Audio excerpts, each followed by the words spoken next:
In 1993, in a basement apartment on Lagavina Street in Sarajevo, a man sat on 412 disposable lighters. He had bought them in bulk during the first week of the siege, when the markets were still partially open and nobody yet understood what was coming.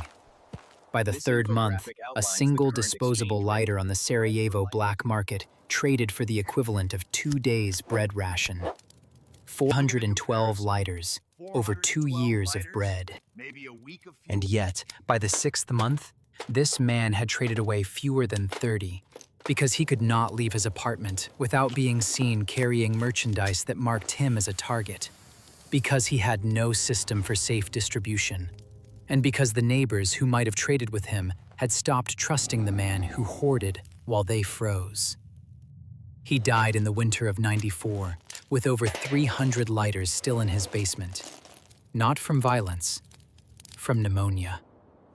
Alone. 6 floors above him, a woman named Amira had purchased 19 lighters. 19, not 400. She distributed 7 to families on her floor within the first week, asking nothing in return except one thing. When you find something we need, bring it to the Tuesday table. By month 3, the 6th floor of that building had a functioning barter economy that operated every Tuesday and Friday morning in the stairwell landing. Lighters, soap, candles, batteries, tape, small items exposed to air, passed between hands. The man in the basement had inventory. Amira had a system. The items were identical. The outcomes were not. This is a video about 15 items. Every one of them sits on a store shelf right now.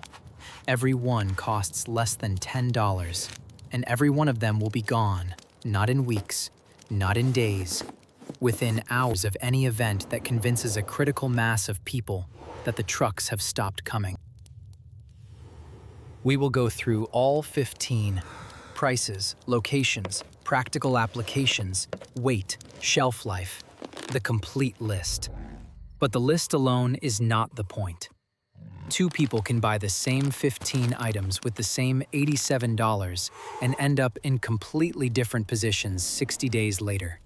One surrounded by useless inventory, the other anchoring a network that keeps people alive. The difference is not the items. The difference is the architecture around them. The first cluster is fire and light. 4 items. Lighters. Disposable butane lighters, the translucent plastic ones that sit in a bucket by every gas station register. They cost between $1 and $1.50 each. A standard disposable lighter produces approximately 3,000 ignitions before the fuel runs out. That means one lighter provides fire-starting capability for roughly 8 to 10 months of daily use, boiling water, lighting candles, starting cooking fires. The failure mode is not fuel depletion, it is the flint wheel. Cheap lighters have soft flint that wears down. Buy the ones with the adjustable flame wheel. They cost 20 cents more and last twice as long. 12 lighters, $14 to $18. A year of fire for a household. Matches. Strike Anywhere kitchen matches, not the safety matches that require the box strip. The ones with the white phosphorus tip that lights on any rough surface. These are disappearing from shelves even now because of shipping regulations, but most hardware stores still carry them. A box of 250 costs $3 to $4. Strike Anywhere matches work when lighters fail. They work when hands are wet and a flint wheel slips. They work when the butane runs out and the backup needs a backup. They are also the most compact form of tradable fire. 1 match, 1 ignition, a discrete unit of value that everyone understands without negotiation. 2 boxes, $6 to $8. Candles. Tea light candles, the small aluminum cup candles that burn for 4 to 5 hours each. They sell in packs of 100 for $5 to $8. Each one produces enough light to read by, enough heat to warm a small, closed space by 2 to 3 degrees, and enough flame to boil a cup of water in a tin can if placed inside a simple windscreen. 100 tea lights equals 400 to 500 hours of light. At 4 hours of use per evening, that is over 3 months of the ability to see, work, read, or hold a meeting after dark. 3 months. For the cost of a fast food meal. And this is the detail that most guides skip. Light is not a convenience in an extended grid-down scenario. Light is governance infrastructure. A group that cannot gather after dark cannot make decisions after dark. A household that goes dark at sunset loses 6 to 8 hours of productive time per day in winter months. Candles are not comfort items. They are the operating hours of whatever system we are trying to build.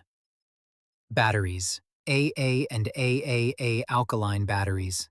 These power flashlights, radios, handheld weather monitors, and the small LED lanterns that turn a dark room into a functional space. Alkaline batteries hold their charge in storage for 8 to 10 years. A 24-pack of AA's costs between $8 and $12, depending on brand. That quantity runs a two-way radio for months, keeps a headlamp operating through an entire winter, and powers the only weather information source most people will have access to when internet, television, and cell towers go silent. Do not buy rechargeable batteries for this purpose. Rechargeable batteries require a charger. The charger requires power, and the power is exactly what this scenario assumes is gone. That is the fire and light cluster.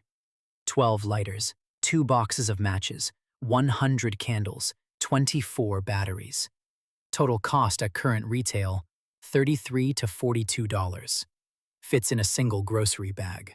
Provides fire, light, and communication power for 3 or more months. Now, one detail that separates the documentary from the diagnosis. Everything just listed is standard prepper channel content. Buy this, store this, use this, and all of it is correct. The items are right.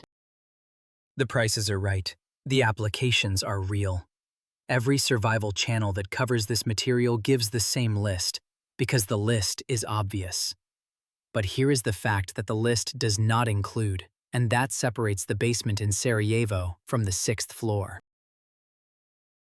In the documented barter records from the Sarajevo siege, compiled by the University of Sarajevo's Wartime Economics Research Group and cross-referenced with UNHCR field reports, the exchange rate of a single disposable lighter stabilized by month 4 at roughly the equivalent of 1 kilogram of flour. 1 lighter, 1 kilogram. That ratio held for over a year. But it held only in organized exchange networks, floor committees, building cooperatives, block associations that had established trust, regular meeting times, and agreed-upon rates. In unregulated exchanges, deals cut in hallways, on stairwells between strangers, in the market square where nobody knew anybody, the price fluctuated wildly. Some days a lighter was worth 3 kilograms. Some days, nothing, because the seller looked desperate and the buyer smelled leverage. The item was identical. The price depended entirely on the system around it. A lighter in a box of 400 in a locked basement is inventory with no distribution channel. 12 lighters in the hands of 4 households on a cul-de-sac who agreed to meet every Tuesday. That is the opening position of a functioning microeconomy. Same item, same cost, completely different trajectory. The second cluster is containment and repair. 4 items, heavy-duty trash bags. Not the thin kitchen bags, the thick contractor-grade bags rated at 3 mil thickness, 42 gallons or larger. A box of 20 costs $6 to $8.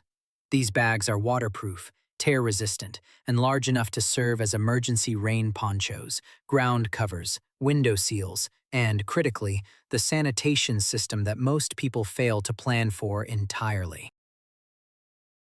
When water pressure drops to 0 and toilets stop flushing, human waste management becomes the single most dangerous health problem in any extended scenario. 1 heavy-duty bag lines a 5-gallon bucket. 1 bag per day per household. 20 bags is 20 days of the only thing standing between a group of people and the waterborne diseases that have killed more humans in post-disaster environments than any other cause. Cholera does not negotiate. Neither does dysentery. In the post-Hurricane Maria assessment reports from Puerto Rico, the communities that experienced the lowest rates of gastrointestinal illness in the first 60 days shared one trait: not access to medicine, not proximity to hospitals, but organized sanitation disposal using lined buckets rotated on a schedule, with designated dumping sites established by the third day. The communities that waited a week to address sanitation lost that week to illness. And illness in a post-grid environment is not a sick day. It is dehydration, lost labor capacity, and a chain reaction that spreads through every person sharing the same space. Duct tape. Standard silver duct tape. A 60-yard roll costs $5 to $7. The applications in a non-functioning infrastructure scenario are so numerous that listing them all would take longer than the tape itself. Sealing window cracks against wind and moisture. Repairing torn tarps, sleeping bags, clothing. Splinting a broken finger or stabilizing an ankle wrap. Binding two poles together for a shelter frame. Patching a leaking hose. Marking routes in low-light buildings. The material is a pressure-sensitive adhesive on a fabric mesh. It sticks to almost any surface, conforms to curves, and holds under tension. 2 rolls, $10 to $14. Zip ties. A 100-count bag of 8-inch nylon cable ties costs $5 to $8. They are the fastest mechanical fastener available without tools. Securing a gate that has lost its latch. Bundling wiring. Attaching a mirror to a pole for a perimeter lookout station. Binding tarps to fence posts. Hanging tools from pegboard or nails. Organizing supply caches by category. Creating quick-release closures for bags that need to be opened and closed repeatedly. In the previous video, we pulled wiring and seatbelts from dead vehicles. Zip ties are what turn raw materials into functional installations. Without fasteners, materials are just a pile. With fasteners, materials become infrastructure. Work gloves. A 12-pack of nitrile-coated knit work gloves, the gray and black ones sold in every hardware store, costs $8 to $12. One pair lasts approximately 2 to 3 weeks of daily manual labor, stripping cars, moving debris, handling rough materials, working in cold conditions. Without gloves, a single cut on the hand in an environment without reliable medical care is an infection risk that can escalate from inconvenience to incapacitation in 4 to 5 days. 12 pairs is 6 months of hand protection for one person, or, more practically, 6 weeks for 4 people working in rotation. A box of gloves is not a supply. It is a policy decision about who works and how long they stay functional. Here is where the two approaches diverge visibly. The containment and repair cluster, trash bags, tape, zip ties, gloves, totals $24 to $40. A person operating alone buys these items, stores them in a closet, and uses them as needed until they run out. 60 to 90 days for one household, depending on intensity of use. Now consider the same 4 items distributed across 4 households that have agreed to pool resources. Each household contributes a quarter of the cost, $6 to $10 per family. The trash bags are split evenly, 5 per household, a 5-day buffer. When one household runs out, the group assesses. Who has used the fewest? What can be reduced? Are there alternatives? The tape stays centralized, 1 roll in active use, 1 roll in reserve at a designated house.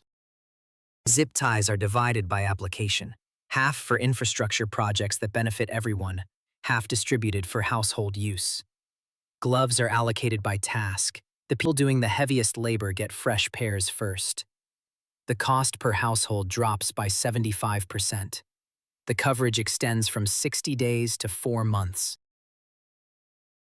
And the process of distributing, discussing, and reallocating, the act of meeting at the Tuesday table and deciding together, builds something that is worth more than the supplies themselves, the habit of collective decision-making. The organizational muscle that every group needs and none can build after the crisis has already arrived. The third cluster is sanitation and medical. 4 items: unscented liquid bleach, household sodium hypochlorite solution, the plain kind, no fragrances, no splash-proof thickeners, just standard 5 to 8% concentration. A gallon costs $3 to $4. 8 drops of standard bleach per gallon of clear water. Let it stand 30 minutes. That is drinking water. A single gallon of bleach purifies approximately 3,800 gallons of water, enough drinking water for one person for over 10 years, or for a group of 8 for approximately 16 months. No filter, no boiling, no electricity. $3. Bleach degrades over time, roughly 20% potency loss per year if stored in a cool, dark place. Buy it now, and it remains effective for at least 2 years. This is the single highest impact item on this entire list relative to its cost. Bar soap. Plain, unscented bar soap, not liquid soap, not body wash, not antibacterial pump bottles. Solid bar soap. 4 bars for $2 to $3. Soap breaks down the lipid membrane of bacteria and viruses, including the pathogens that cause the gastrointestinal diseases responsible for the majority of post-disaster mortality in situations where sanitation infrastructure has failed. Liquid soap runs out fast and cannot be portioned. A bar of soap can be cut into quarters. Each quarter lasts a week with disciplined use. 4 bars is 4 months of the single most effective infection prevention tool in human history. Surgeons did not start washing their hands until 1847, and the mortality rate in their wards dropped by 90%. The chemistry has not changed. Sewing needles and heavy-duty thread. A pack of assorted needles and a spool of heavy nylon thread costs $2 to $3. This is not a craft supply. This is a repair system. A torn jacket in January is not an inconvenience. It is a hypothermia accelerator. A ripped tarp over a window is not a nuisance. It is an exposure vector. A split seam in a backpack under load means dropped supplies in a dangerous location. Needle and thread close wounds that do not require stitches, but will not stop bleeding under a bandage alone. Butterfly closures run out. Tape loses adhesion on wet skin, but a simple interrupted suture with sterilized nylon thread holds until healing begins. Every field medical kit in every military on Earth includes suture material for a reason.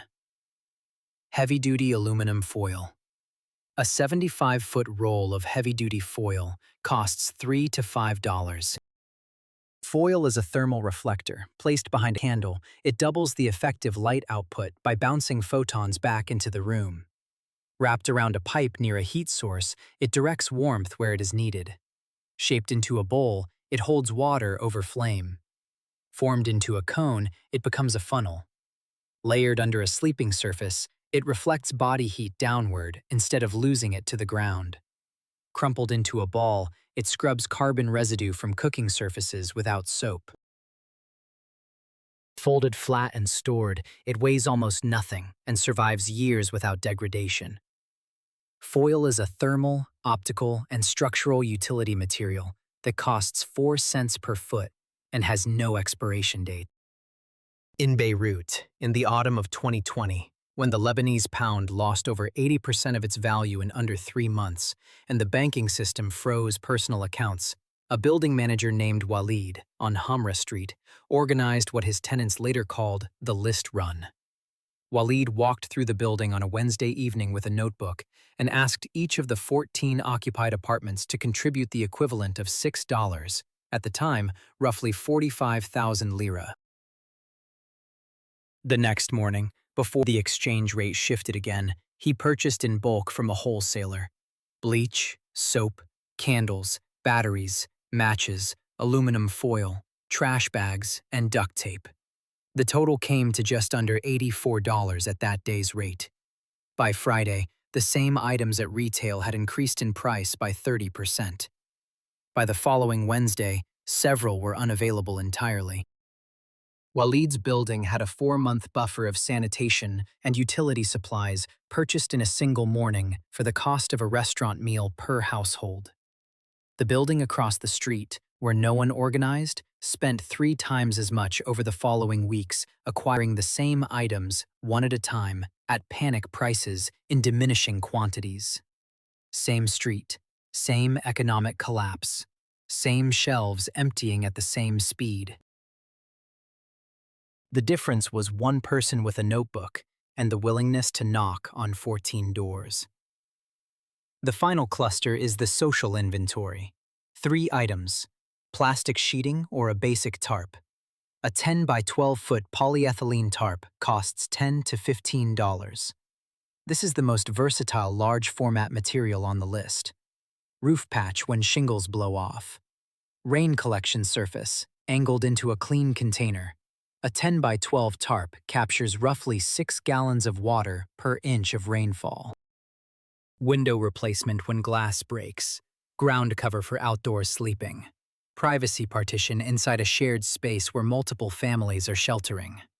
Wind barrier across an open doorway or breezeway. The applications depend entirely on what the situation demands, and in any extended scenario, the situation demands something new from a tarp approximately once a week. Alcohol.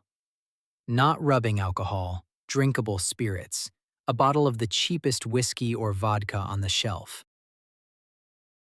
$5 to $15 depending on size and brand. This is not about drinking. This is about the oldest lubricant in human social mechanics. In every documented post-disaster barter economy, Sarajevo, Argentina, Venezuela, post-Katrina New Orleans, the Texas ice storm, alcohol functioned as a stable medium of exchange when trust was low and formal currency had lost meaning. A small pour of whiskey at a negotiation table changes the temperature of the conversation. A bottle offered to a neighboring household during a first contact is the most universally understood gesture of non-hostile intent. We are not talking about recreation. We are talking about the social chemistry of alliance formation in conditions where every stranger is a potential threat until proven otherwise. In the Venezuelan neighborhood cooperatives documented between 2018 and 2021, alcohol was the 3rd most traded item behind food and medicine, but it was the #1 item used specifically for intergroup negotiations. When 2 blocks that had never coordinated needed to share a generator or agree on a shared water point, the meeting started with a pour. Not because anyone needed a drink, because the act of sharing something unnecessary, something that exists purely for human comfort, communicates a message that words cannot. We have enough margin to be generous. That signal, in a scarcity environment, is worth more than the bottle it came from. Coffee and tea. Instant coffee, a jar of the cheapest instant, or a box of 100 tea bags, $5 to $8. In the field research conducted by Mercy Corps during the Venezuelan economic collapse between 2018 and 2021, the single most common item requested in neighbor-to-neighbor exchanges was not food, not medicine, not batteries. It was coffee. The researchers noted that coffee functioned as what they called a normalcy anchor, a small daily ritual that maintained psychological stability when every other routine had been destroyed. A cup of hot coffee in the morning does not change the caloric equation. It does not solve the security problem. It does not repair the infrastructure. What it does is remind a person that they are still a person, not merely a survivor. That distinction sounds abstract until the 3rd week, when fatigue sets in and the question shifts from, how do we survive, to, why are we bothering? A jar of instant coffee is a $5 answer to a question that has no other solution. 15 items. Lighters, matches, candles, batteries, trash bags, duct tape, zip ties, work gloves, bleach, soap, sewing kit, aluminum foil, a tarp, a bottle of cheap whiskey, and a jar of instant coffee. Total cost at current retail across any combination of a dollar store, a hardware store, and a grocery store, $81 to $93. Everything on this list fits in 2 plastic bins. Everything has a shelf life measured in years, not months. And none of it requires explanation. Every person alive knows what a lighter does, what soap is for, what duct tape fixes. The list is the easy part. The list is what every survival channel gives, and they give it correctly. The items are not secret. The prices are not hidden. The difficulty is not in the shopping. The difficulty is in what happens next. Because the same $87 spent by the same person on the same items leads to completely different outcomes depending on a single variable. Whether those items sit in a locked cabinet in one house, or whether they are distributed, tracked, shared, and replenished across a network of houses that have agreed, before the shelves empty, to function as a unit. The man on Logovina Street had 412 lighters and died alone. Amira had 19 and kept the floor alive for 2 years. Walid had a notebook and 14 doors and built a 4-month buffer in 1 morning. The items on the list do not change. The architecture changes everything. And the architecture is not complicated. It is a conversation. One conversation with one neighbor. Not a sales pitch, not a recruitment speech, not a plan for the end of the world. A conversation that starts with a question. If the power went out for a month, what would you need? That question, asked once to one person before the shelves are empty, is worth more than everything on this list combined. Because the list is replaceable, the conversation is not. Once the shelves empty, the window for that conversation closes with them. Trust cannot be purchased at retail. It cannot be stockpiled, and it cannot be manufactured under pressure. It can only be built before the pressure arrives. Supplies are stacked. The free resources from last week's vehicles are stored. The cheap inventory from today's list is on the shelf. Night is coming, and the question that most people have not yet asked, the one that separates a stocked house from a defended one, is not about what you own. It is about what happens when the lights go out, the house is dark, and there is no one standing between the door and the people sleeping behind it. That question does not have a supply list answer. It has a structural one, and it is heavier than anything we have carried so far.